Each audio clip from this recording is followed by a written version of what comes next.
এক ছিল দুষ্টু বানর। একদিন এক বনের মধ্যে ছোট্ট একটি দুষ্টু বানর ঘুরে বেড়াচ্ছিল। তার নাম ছিল ঝুমু। ঝুমু ছিল খুবই চঞ্চল। বনের সব গাছের ডালপালা ধরে লাফিয়ে লাফিয়ে বেড়াত। কখনো গাছ থেকে ফল চুরি করত, কখনো অন্য পশুদের দুষ্টুমি করে বিরক্ত করত। একদিন ঝুমু একটি নতুন জিনিস আবিষ্কার করল, একটা বড় বেলুন। এই বেলুনটি এক শিশুর হাত থেকে উড়ে এসে বনের মধ্যে এসে পড়েছিল। ঝুমু খুব আনন্দিত হলো, কারণ সে আগে কখনো বেলুন দেখেনি।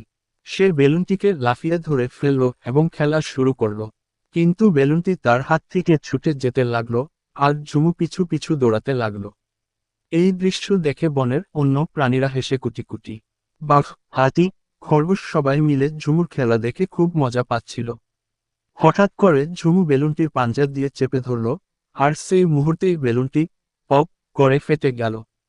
ঝুমু ভয় পেয়ে লাফ দিয়ে গাছে উঠে গেল। সবাই হেসে ফেলল, আর ঝুমু নিজেও বুঝতে পারল যে বেলুন ফেটে যাওয়া একদমই বিপজ্জনক নয়, বরং মজার। এরপর থেকে ঝুমু সবসময় বনের অন্য প্রাণীদের সাথে মিলে মজার মজার খেলায় অংশ নিত, কিন্তু এবার সে আর বেশি দুষ্টুমি করত না।